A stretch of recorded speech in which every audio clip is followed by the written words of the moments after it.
So he's expert in harmonic analysis and related areas in analysis. He's a very well-known research worker in this area, as well as I know him as an excellent teacher and contributed immensely in the area of teaching as well as research. So I'm particularly happy that he agreed to deliver lectures in this particular series, and also very happy on personal ground that this gave me opportunity to meet him. Today he will speak on harmonic analysis of unitary groups, second lecture, and he will be talking about irreducible representations of unitary groups. So I request Professor Muruganandam to start.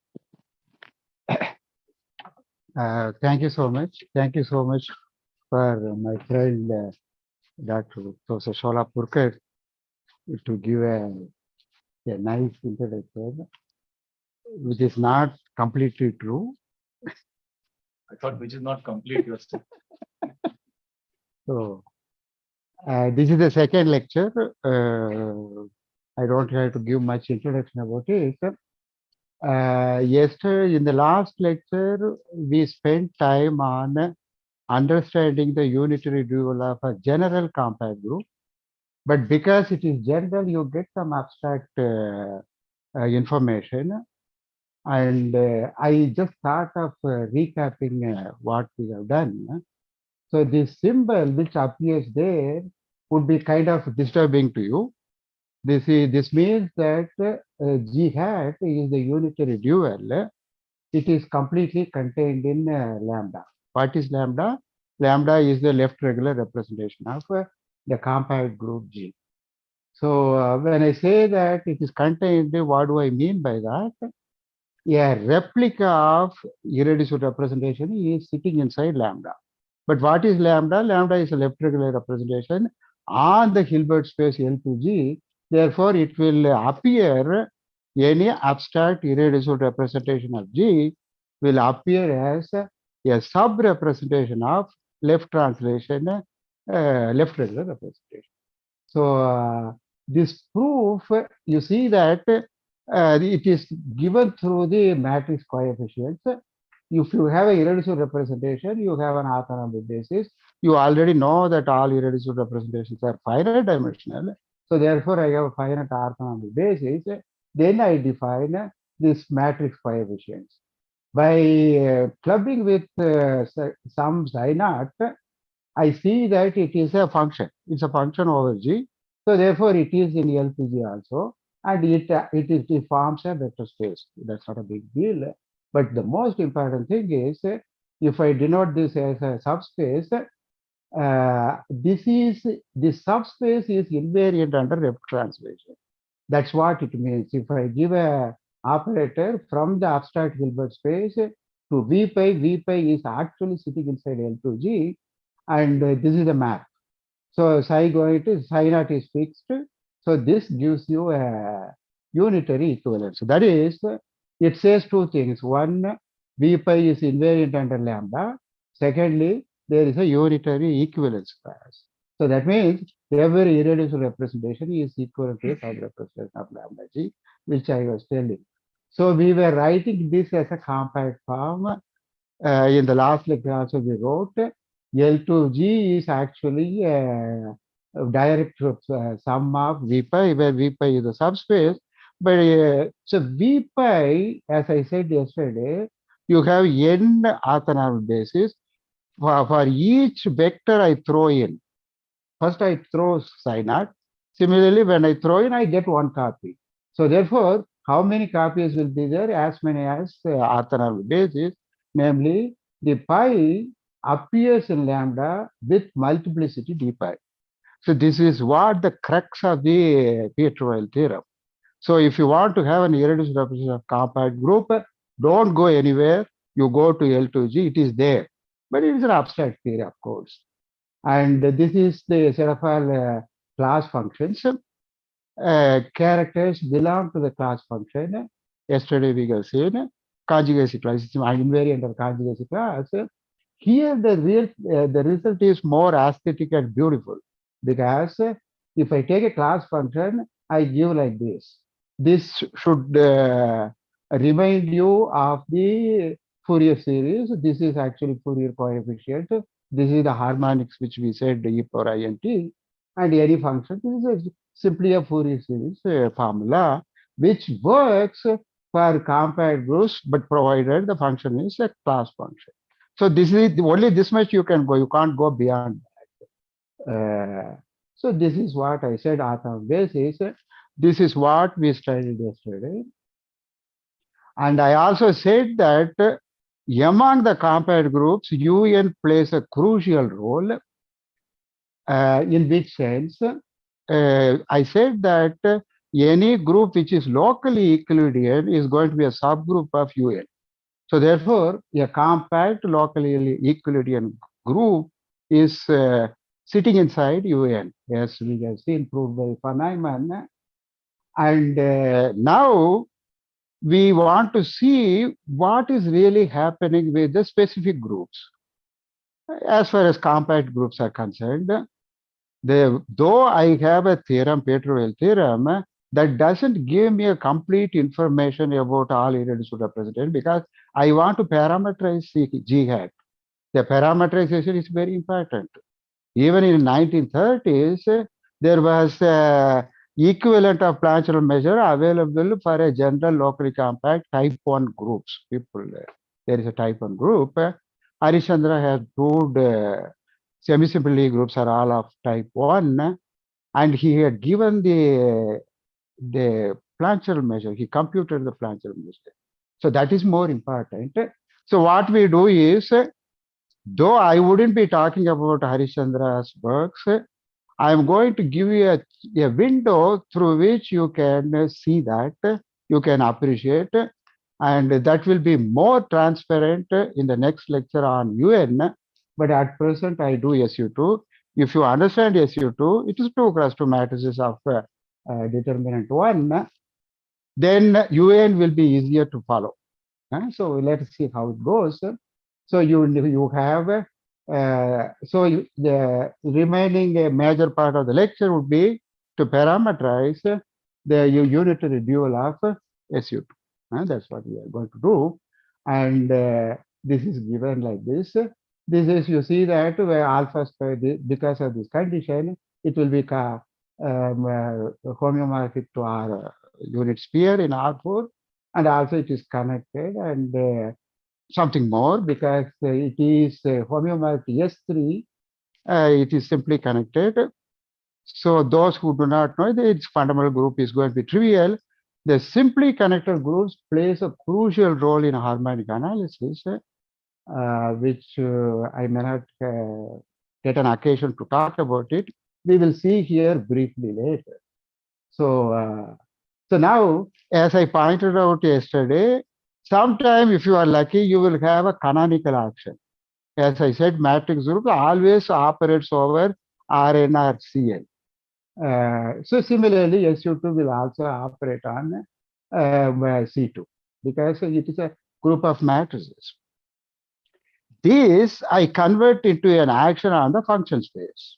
What do I mean by that? G, the group G acts on G. I convert this action into an action on L2G on the function space. Similar thing we will do it. So these two are two important abelian subgroups available inside SU2.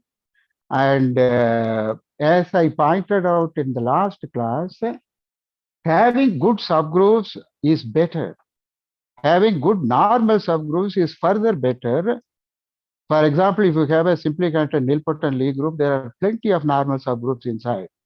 So you use mathematical induction to calculate the unitary dual. But unfortunately, if you have a semi-simple Lie group, there is no normal subgroup worth talking.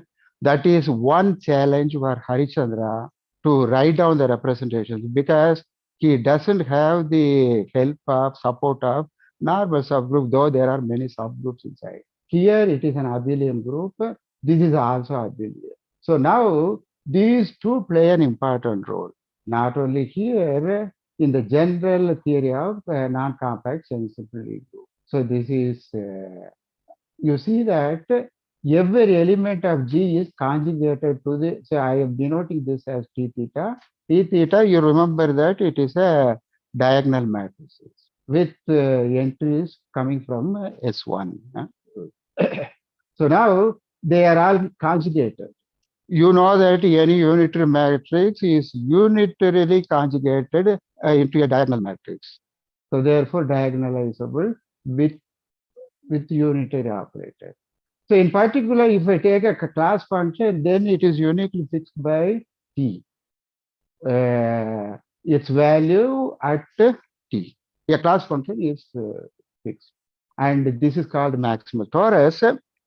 Here things are, very innocently coming up. But the question is, Hermann-Weyl proved that in a compact Lie group, you have maximal torus. And maximal torus plays a very important role. And I was making a passing remark about Harishchandra's work on discrete series.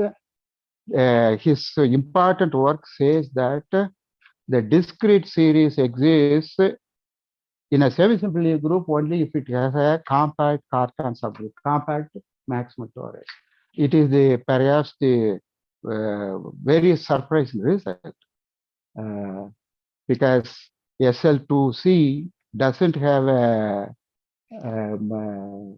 maximal torus, doesn't have a discrete series, whereas SL2R it has. I will come to it later. So now what happens is this is also an abelian group, both are conjugated. So I have two subgroups which are conjugated to each other. Okay. This is a statement which I wanted to make. It's a compact Lie group. And what happens when G is non-compact? That is where Harishchandra has proved that something to do with discrete series and the compact maximal torus. If you have a big, large group like SLNR, having a compact abelian group subgroup is difficult, except perhaps identity. Okay, so now, like yesterday I said, the most important tool is Haar integral. I want a Haar integral, Haar measure. And yesterday we made a simple calculation for some other groups. I also said that for compact groups, things are much more difficult. You have to compute. And now you go back, any element I can write it as a matrix, x plus ix2, x3 plus ix4, this is alpha, this is beta. And then in the second row, I will be having minus beta bar, alpha bar. So therefore, each element is identified with this. And it is so happened that the norm of this one is the same as x1 square plus x2 square plus x3 square plus x4 square, which is going to be determinant. There is a slight mistake here. Now I should put a square here. So I will correct it later. So now so you see that SU2 is identified with a sphere in R3. In that translation, in that avatar, what I understand is the Euclidean norm is equated with the determinant. And you know that for SU2, the determinant is 1. Remember that. Now, left translation adds over G. So that means left translation adds over S3. So the LG, so you see that you take any element x1, x2, x3, x4. I take G belong to SU2. How do I add it? This element I can think of as an element in SU2, I multiply. So in your mind, you shouldn't distinguish SU2 and S3, both are same. So in that case, now if this is the action, it is multiplication by H. I can write this, and because it's 1, it is going to be a determinant of H.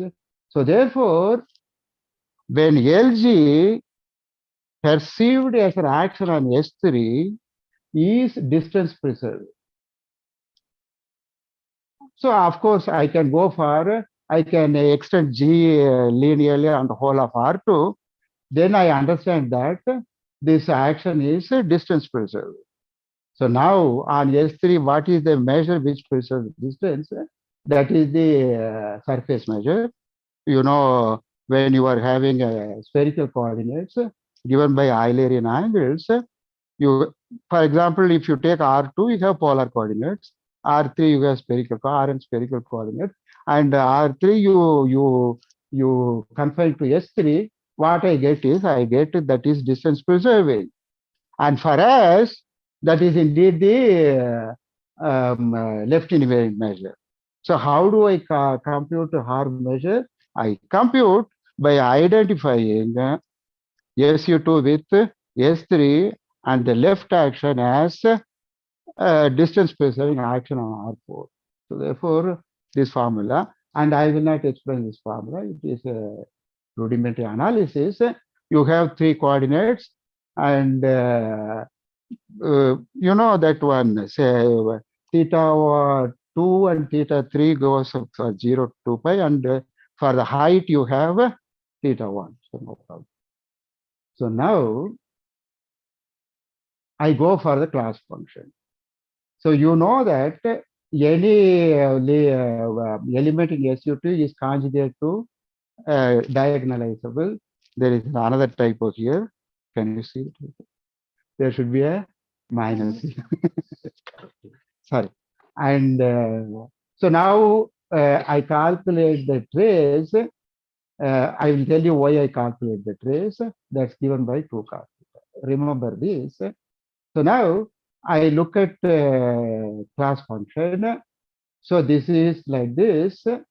And I want to prove that in this calculation, theta 2, theta 3 goes off, and only theta 1 remains. I have sin square theta 1.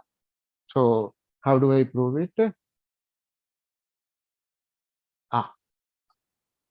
I don't give a proof. See, you maybe I would have sent the older file perhaps. Okay, so this f theta 0, 0, you just plug in. Yeah, right. So now you have f theta 1, theta 2, theta 3, and only you have to look at theta 0, 0. Theta 2, theta 3 will vanish. Yes, and you bring theta to theta 1. You are swiping, and all these things you compute. So what is it? Okay, so now I got an integral formula, happy, and I want to have canonical action. So what do I do is I look at all homogeneous polynomials of degree n. For every n, I have homogeneous polynomials of degree n. And it is a finite dimensional vector space, and whose dimension is n plus 1. And as I already pointed out, okay, I have an orthogonal basis, which is given like this. Here also there is a mistake. It should be z1 power r, z2 power n minus r. So usually. So this is, doesn't it look like a left translation? Pi and g on the function, it operates over inverse of z. Where what is z? Z belonging to C2. There will be z1, z2. This action I already explained. One second. I think in order to see that this is action. G acts over x, G acts over x. So, okay. So now that gives a representation for me. So this I call it as a representation. And you make it unitary. So if it's a finite dimensional vector space, it's not difficult. You have to integrate properly to make it unitary. So for each n, I have a representation phi n hn of SU2, which is irreducible. The proof is, I want to show that this representation is irreducible. How do I make it? How will I prove it? So I all the time appeal to torus. I not only I do it here. This is how you do it for UN. This is how you do it for a general compact Lie Okay, what do I mean by that? I want to prove that it's irreducible. And let me take an operator which commutes with every element. We want to prove that it is a scalar operator. That means it has only one eigenvalue. And this is Schur's lemma. So now what do I do is I first look at pi n operating over pi r. This is a simple calculation. Pi r is given by z1 power r and z2 power n minus r. So now if you take them out, you will get e power n minus 2r theta pi r. So therefore, this is an eigenvalue with eigenvector. And not only that, each one is a basic vector. And you have, do you see that for t theta, pi n is a diagonal operator with the eigenvalues. It's n plus 1 dimensional, so I have this. And now pi r, these are all commuting with each other. Therefore, pi r is an eigenvector for all t theta belonging to t. It's simple, associated with the eigenvalue. So now this is because it's a diagram. What you have is this the diagonal matrix corresponding to t theta is actually given by the values of this. Is it okay? So now I use another simple thing from linear algebra. My A is commuting with each one. So therefore, they will also have the same eigenvalues. So you see that, right? A pi r equal to this one. So A pi r, A of pi r is an eigenvector for the eigenvalue. But what I know is this pi r forms an orthonormal basis. So therefore, a pi r is a multiple of pi r. That means that A is a diagonal operator on H pi, Hn. So do you understand this one? So A becomes a diagonal operator because A pi r is an eigenvector for each one. So now, if I call this A pi r equal to lambda r pi r for some lambda r, this is a diagonal operator. I now use the other subgroup. I have K and I apply it on pi n. You know what is K theta? K theta is given by cos theta sin theta minus sin theta cos theta. So therefore, this when you so pi n z is z power n, z2 power n, so z1 power n. So therefore, what I get is I get this. Now you apply on both sides. This lambda n, this one can be seen to be equal to this one because I can take a inside. So A pi r is lambda r, this appears, and in this side, pi n k theta, A pi n k theta phi n is pi n k theta into A phi n, which is actually this one. So therefore, lambda n has to be equal to lambda r for every r. Do you understand this? So the proof is difficult, not difficult. It is actually a scalar operator, and which I got it because of this. So now, if chi phi n denotes the character, now I look for a character. I have irreducible representation. I look for it, and so this is given like this. Character is what? That is the trace. I already calculated the trace of t theta. That is 2 cos theta, isn't it? So I use it. This is a simple calculation. So I have this calculation I made. So what is my strategy now? I have pi n. I defined in a simple-minded way. I proved they are irreducible. I calculated the character. Character is given like this. Now I want to show that these are the only irreducible representations. Pi n are the only irreducible representation. The only trick we always use is we prove that the characters corresponding to these representation forms a complete orthonormal basis for L2 G, meaning class functions. You know that the characters of irreducible representation form an orthonormal basis for class functions of L2 G. So now if I prove that this is complete, my job is over. So that is called Weyl's character formula. So what do I do is, so now I already calculated and kept it aside for chi n t theta. Now let me look at a general, another irreducible representation if possible.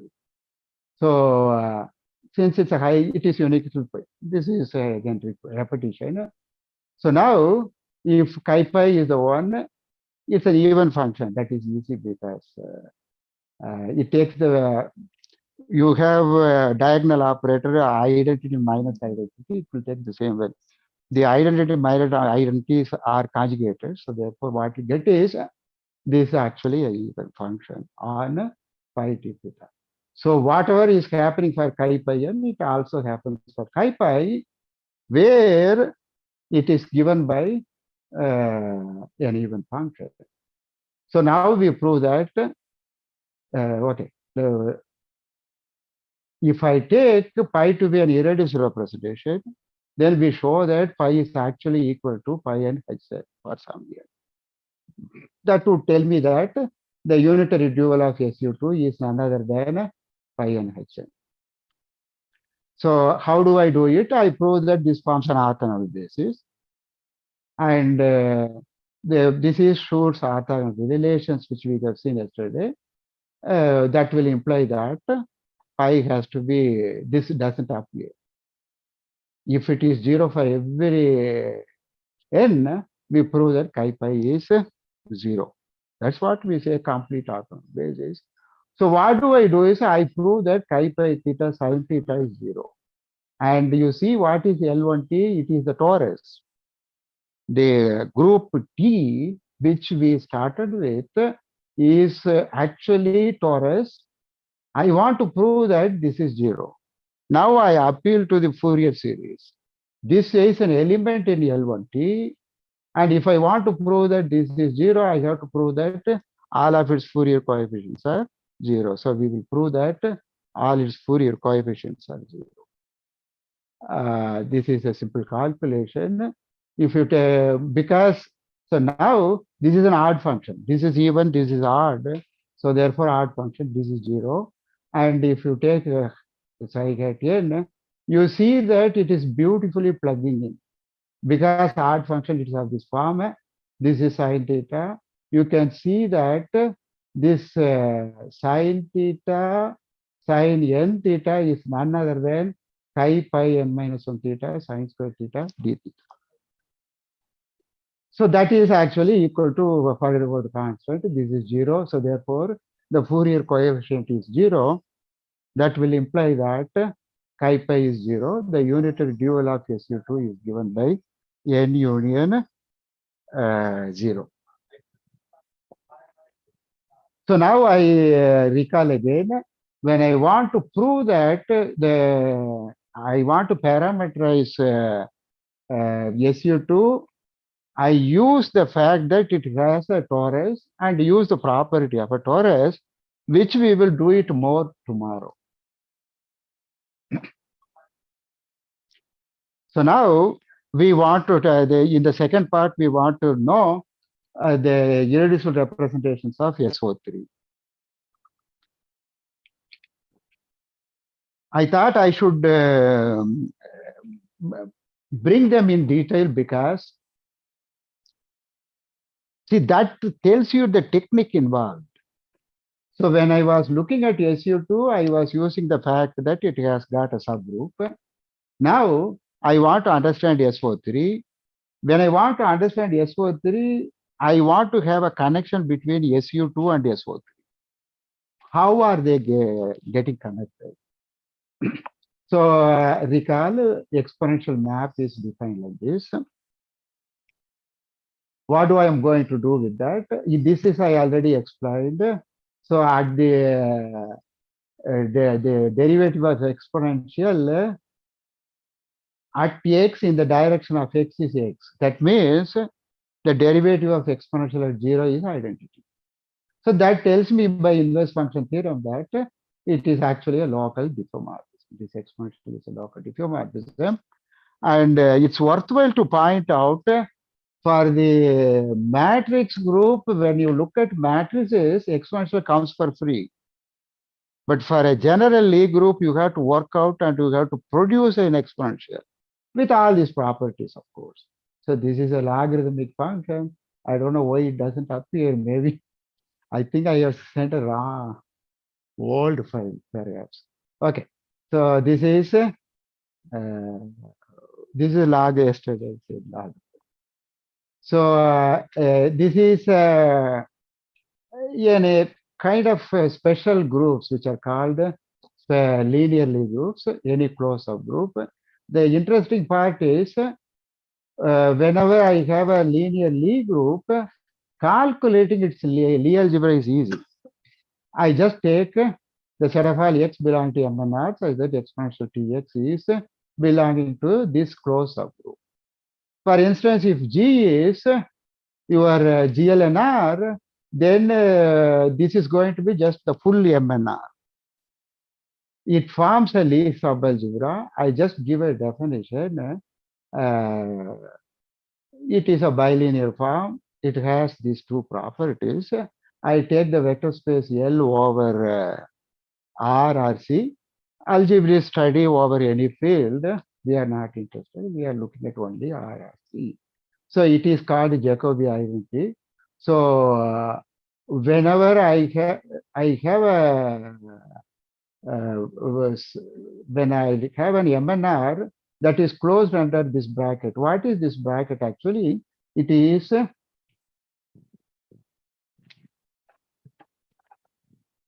MNR. It is an algebra to begin with. To product of two matrices there. So x comma y, I take it to be xy minus yx. All right. So here things come easily, but for a general group, it's a little difficult. Okay. So now what we do is I take a subgroup of GLNR, I look for the Lie algebra. So this is okay. So the Lie algebra of SU2, it's going to be look at a skew-symmetric matrix. This is skew-symmetric matrix. And if I take the exponential, I will be getting a unitary matrix. And the trace is 0. When the trace is 0, you have a Jacobi formula, statistician stuff. The determinant of exponential Tx is the same as e power of trace of Tx. You have a beautiful formula which tells, for instance, if x is 0, the determinant is 1. So I have. So now whenever I have an x, I know how. So I know how to calculate exponential Tx. So now, if I am given exponential Tx, how do I get back my x? That is simply, I take d by dt by t equal to 0 will give me x. So therefore, this is a two-way done. When I'm given an x, I can always talk of exponential x. And when I am, if I want to recapture x, I have to differentiate this. And this property is valid for a general Lie group. Maybe when you study Lie group, you will know. So therefore, using this calculation, I have this formula, namely SU2 is this little SU2 is set of all skew-symmetric matrices with determinant with trace 0. It's a vector space. I also have an inner product. This is the usual inner product which you studied during your analysis course or algebra. This y star is indeed, because it's skew-symmetry, it's minus trace of xy. So therefore, when I go back to my group SU2, the Lie algebra can be identified with a three-dimensional vector space R3 with the inner product given by minus trace of xy. So another important thing is if G is a linear Lie group, there is another adjoint representation coming into picture. It looks so easy. Like I take a G, G is in SU2, X is a skew symmetric matrix, 2 cross 2 matrix. So therefore, this is a valid, multiplication is valid. And the important thing here is, this is actually a representation. What do I mean by that? Again, I recall adjoint of G1, G2 is the same as adjoint of G1, adjoint of G. And I want to say that for a general Lie group, you do have an adjoint of a representation, adjoint representation of a group, and that operates over Lie algebra. There will be a corresponding Lie algebra. Maybe historically, when I want to. So this is, there were 3 theorems proved by Lie. First theorem is every Lie group has an infinitesimal version, namely a Lie algebra. This is called infinitesimal symmetries. And if I have 2 Lie groups, if I have the infinitesimal version, if they are isomorphic, then the group is locally isomorphic. So therefore, the group structure is uniquely fixed by Lie algebra structure locally. But if your group is simply connected, it will be globally fixed. So having a simply connectedness is better always. And third theorem is, whenever I have a Lie algebra, which is an infinitesimal version, I always have a group whose Lie algebra is this, the existence of Lie algebra. And indeed, he proves that that group can be simply connected group. So therefore, in understanding harmonic analysis, simply connected group plays a crucial role. Okay. So now this is, but here when I take a linear Lie group, the adjoint action is given easily.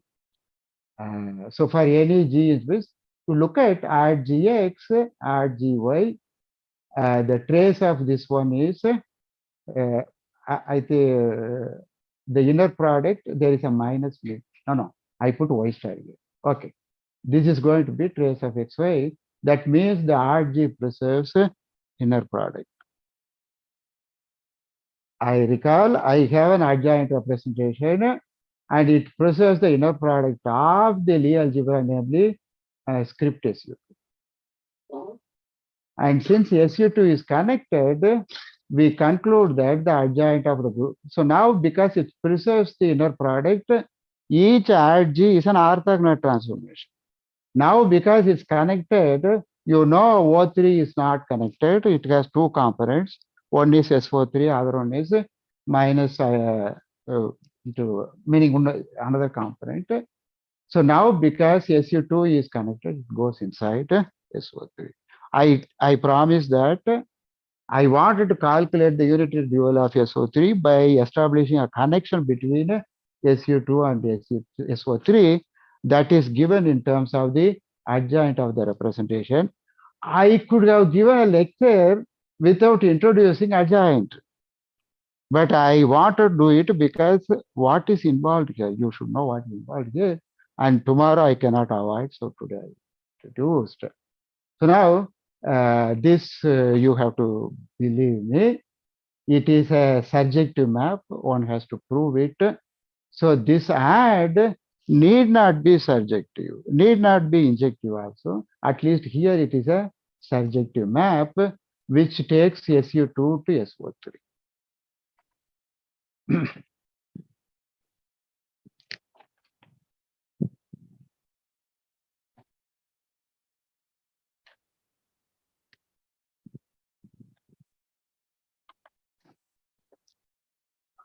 So I have written something which I need to explain.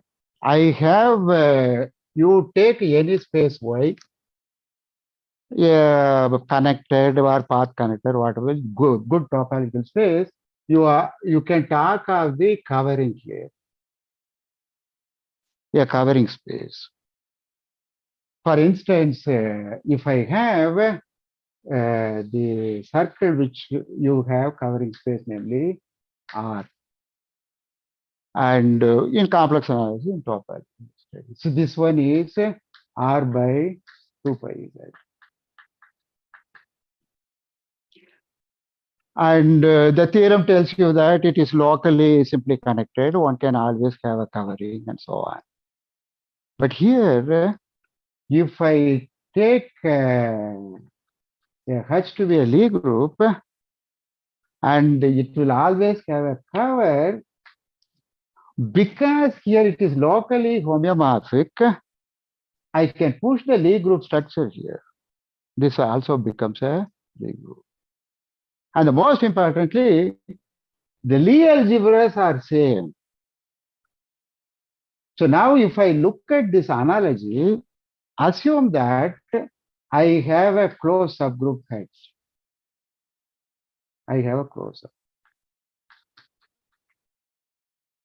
of G. I look at G by H and G. I wish that this is a covering of this one. Naturally, it cannot. But if this is discrete, like here it happens, and if this has some other good properties, this is a covering. So therefore, if I have a group G, if I have another group K, how do I imagine to have a covering? I have to have a mapping. I have to have a mapping, some phi, which is surjective. This is surjective. It's a group homomorphism. It's continuous. And if the kernel of phi is discrete,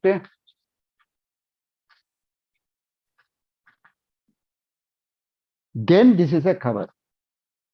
If the kernel of phi is discrete, you just imagine that K is of the form G by kernel of phi. So now you look at the same thing is happening here. That's what happening here also. I have SU2 and I have a mapping. Every element of SU2 is implanted as a linear operator on R3, which is orthogonal, special orthogonal.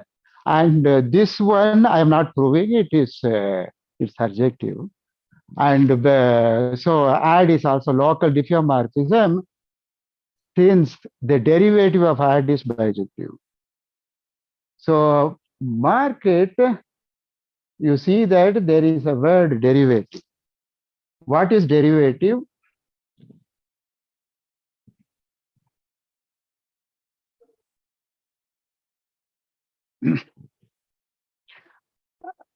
So I will be using it tomorrow. See, I have, let us take a mapping from G to H. Both are subgroups of matrix groups. So now I have a Lie algebra. I have a Lie algebra here. I take an element X. I want to give an element here. For the time being, let me write like this. I don't have any information about D by X, but I have an information about phi. What I do is I push it to exponential of T D by X. No, sorry. I want exponential of I take an X here. I look at exponential Tx. This is an element in G. I put a phi here. This is an element in H. And if I already know d pi, it is of this form d pi dx exponential is there. How do I calculate this? I take the derivative. Now I take the derivative of this. What do I do is I take d by dt t equal to 0. This is, I call it as d pi of x. There is a slight calculation. What do I do is, do you understand what I'm happening? I define a new map, dpi. How do I define? I take an x, I define pi of exponential tx, which is in the group H, and then I differentiate. So in the whole analysis, whenever I have a element here, I have this. They are called one parameter subgroups. There is a subgroup, isn't it? Exponential tx, when t varies over r, it's an element of G, which is a subgroup. It's called one parameter subgroup. It's an abelian group, which is uniquely fixed by the element x. So therefore, I just now I said Lee's second fundamental theorem. If the derivative is bijective, then it's a local diffeomorphism. So I have the local diffeomorphism, and then kernel is also discrete. If I have everything, and since SU2 is simply connected, this is a universal covering of SO3. With all these discussions, I have it is the universal cover. Does it sink in? Is it okay? So now I connected SO3 and SU2, and SU2 is sitting like a big brother over SO3, and I have the mapping. It is very simple fact. I want when I have a representation phi, unitary operators of some H phi, if I have some mapping, I can pull it to get a representation. If I call this mapping as F, what happens is this gives me a representation. I can always pull it. The other way is difficult. If I have a mapping from this to this, can I come through this? Is the question clear? Can I come through? It can. You can do it, provided if I call it as rho, this rho on the kernel should be identity. If it is identity, I can do that. So that kind of calculation, that is also one essential thing which is being done in harmonic analysis. You have a representation of a Lie algebra. Listen carefully. I hook it up to a representation of the simply connected Lie group. As I said, there is a theorem, fundamental theorem, but that may not give me a representation on intermediate groups. So I check whether that hooked up representation is identity on the intermediate groups and the kernel of intermediate groups. Then you get a representation. It's a very complicated process. Okay, so now we got it. We got 10 more minutes to go. So this is another simple result about if you have a discrete normal subgroup, it's always central. When I say central, what do I mean by that? It commutes with all elements of SU2. And you know center of SU2, it is going to be plus or minus 5. So therefore, what happens is so that is the reason. One second. So I have written twofold covering. Twofold, there are only twofold covering. Here, for example, it's an infinite covering, R by Z. S1, because the kernel is infinite. And this one is a twofold covering only because the kernel is only 2. So it's twofold covering. So now we want to say that the unitary dual, like I pull here, see, while I pull it, look at this. Phi on the kernel is going to be identity. So that means only even integers will come. I will explain how is it done. If pi is any unitary representation, then it's going to be SU2. And this is how, this is what I explained. if pi is any unitary representation of SU2, then pi induces a unitary representation of SU3 if the on kernel it is identity. That's what I said. If I want to come back, it should take the value at the kernel, it should be identity. So read the two statements carefully. Every irreducible representation of SU3 has to be an irreducible representation of SU2. And every irreducible representation of SU2 can be an irreducible representation of SO3 provided it takes the value identity. So we see that phi n of identity operator, you know what is phi n. The result follows. Okay, so I think I finished it clearly. If you have any questions, you can ask.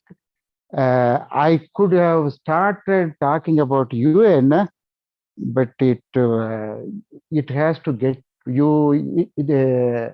First, you have to understand this. And tomorrow, what I do is I do a dictionary of the whatever we have done for SU2 and what we are planning to do on UN, and then we will write down. And the later part of my lecture tomorrow will be a general view of compact Lie groups, and maybe 10 minutes I will discuss what are the main results proved by Harishchandra using compact Lie groups. I stop here. This irreducible representation of SO3 via SU2, you are doing through that lifting process. Yes, lifting That's process. the only way. That is the only way we do. Cannot directly. No. See. So yeah, we only lift. Right. Lift it and then. See, yeah, right. So one has to go through that process. Only one has. Somewhat complicated. It was somewhat complicated, and that is the only way to do. Way of looking at that. Yes, yes. See, SU2 is easy to handle. You got it. But SO3, now I want to know what are the irreducible representation. I want to use character formula, Schur's character formula. And there in SU2, torus is sitting inside. So Fourier series is there. But in general case, it is not. So therefore, but of course, one can bring representation of SO3 without introducing SU2, but at the back, they would be using it. So this is the natural way to do it. Can you please show the result SU2 that when you write, you're writing the dual?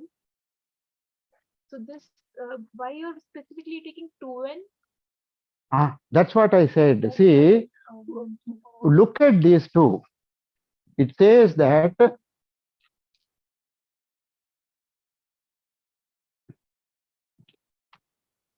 so in the place of G, I take SU2. And here I have add.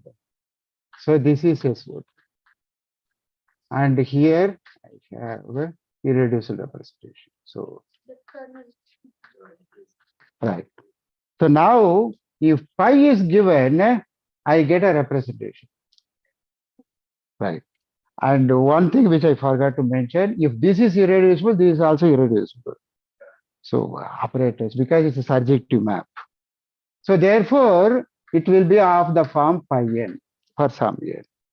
But my claim is n has to be even.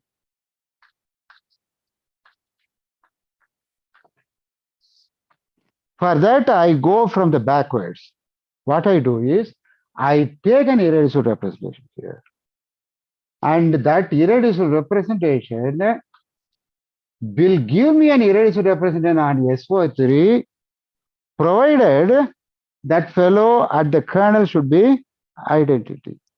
And I know the kernel calculated. That's given by plus or minus identity. So now I think I wrote, because minus 1 power n, it goes up. Then you have irreducible.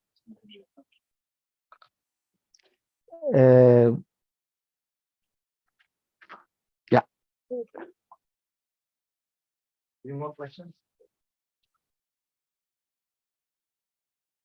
Maybe some people Any in the questions from group. the audience? Munna, you have any question?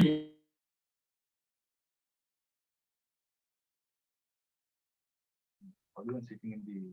Yeah, yeah. Yeah, if there are no more questions, let us thank Professor Muruganandam for a very insightful network. Thank you. Thank you very much. Okay. Yeah, actually, I joined late. I thought that it is from 3, but I didn't Yeah, see the timing. There Right. was some change in time. Yeah. I'm sorry. Actually, I couldn't see it properly. I thought the thing is. No. It's not your fault. They changed it in the morning. Prepone has to be informed very in advance, but it could not happen this time. So Okay. sorry, you could not attend the lecture. Okay. You Yeah. prepone. I will see what he has covered, but I think. Yeah. Yeah. Sorry for preponing the lecture. Yeah. Yeah. That's okay. Okay. Bye. Okay, so we will close the session.